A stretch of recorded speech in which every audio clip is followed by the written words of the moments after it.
Woman, behold thy son. Behold thy mother. Jesus was speaking to his beloved disciple John and his mother, Mary, who was standing near him at the cross. Both John and Mary represent love. So Jesus was speaking to love at that time. He was doing a couple of things. One, he was re-emphasizing his teachings on love. Remember, we started out talking about forgiveness, which is very, very fundamental.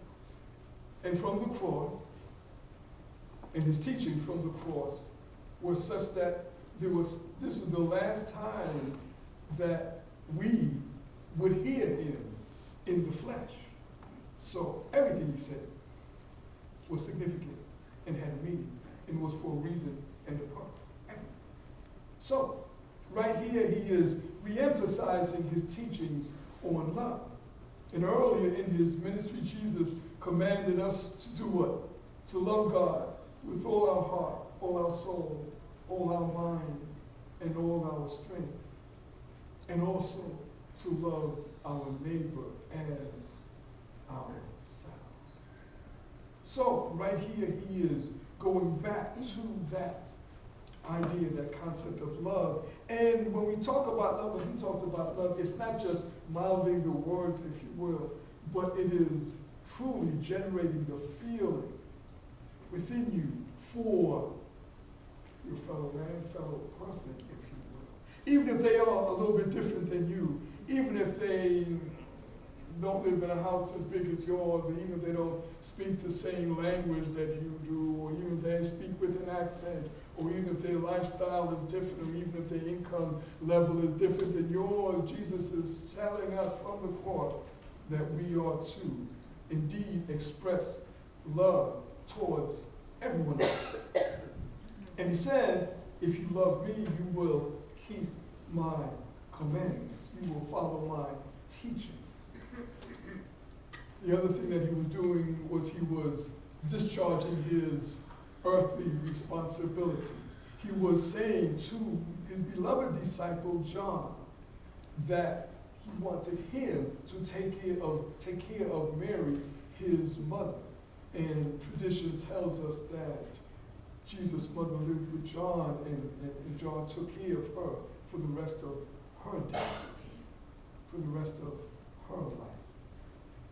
What that represents for us is that even though we may strive to live a holy life, even though we may strive to follow the principles and do all of these spiritual things for our own spiritual growth, but at the same time, there's another aspect of our being that we do need to take care of, which is our physical being, our family, and all of our outer earthly responsibilities. So Jesus was not saying that we should merely rise in consciousness and merely try and be more highly evolved. He was saying, yes, we should do that, but in addition to doing that, we should take care of our earthly responsibilities. And that is important, especially in that time period, even today, because in that time period, and even today, you got some people who feel that to be spiritual, they need to come away from everyone else and everything else and leave their family, leave their home, and leave their whatever, and just live an ascetic life, if you will. Jesus is saying that we can be in the world, but not necessarily of it. We can lead a spiritual life, even though we are in this physical body. We have to go to work every day. We have to do all these other things that we have to do.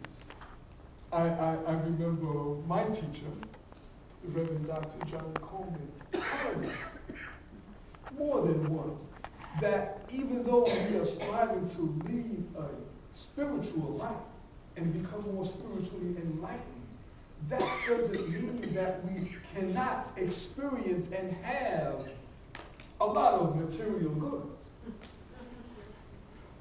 that doesn't mean that we cannot or should not be prosperous. The world tells us that there's a dichotomy between being prosperous and being spiritual, that you can't have both, you can't be both.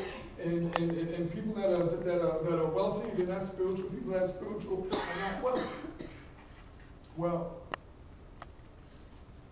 that's not the truth. As we rise in consciousness, then we can indeed have it all, if you will. Jesus is talking about us taking care of our earthly responsibilities and living our earthly life as we grow in consciousness. From our bulletin. Woman, behold thy son. Behold thy mother. Father, help me to fulfill every righteous obligation, wisely and lovingly.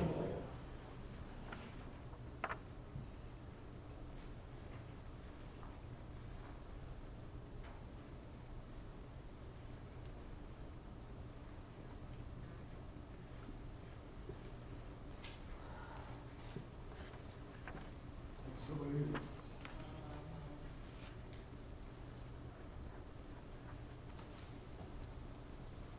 Before I go on to the next word, I would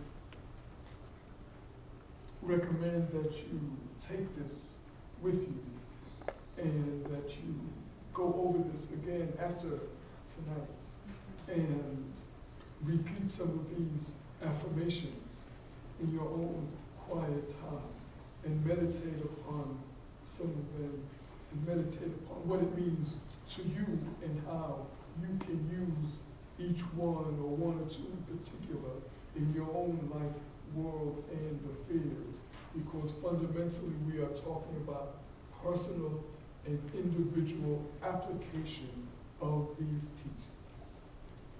The next word, the fourth word, my God, why hast thou forsaken me? Jesus had been on the cross for 3 more hours, from noon until 3 o'clock in the afternoon. And scripture tells us that there was darkness over the whole land. And Jesus had been silent for almost 3 hours, just until 3 o'clock. And at that time, he uttered a cry of physical anguish, experiencing the crucifixion spiritually, but also experiencing it physically, but also experiencing it spiritually.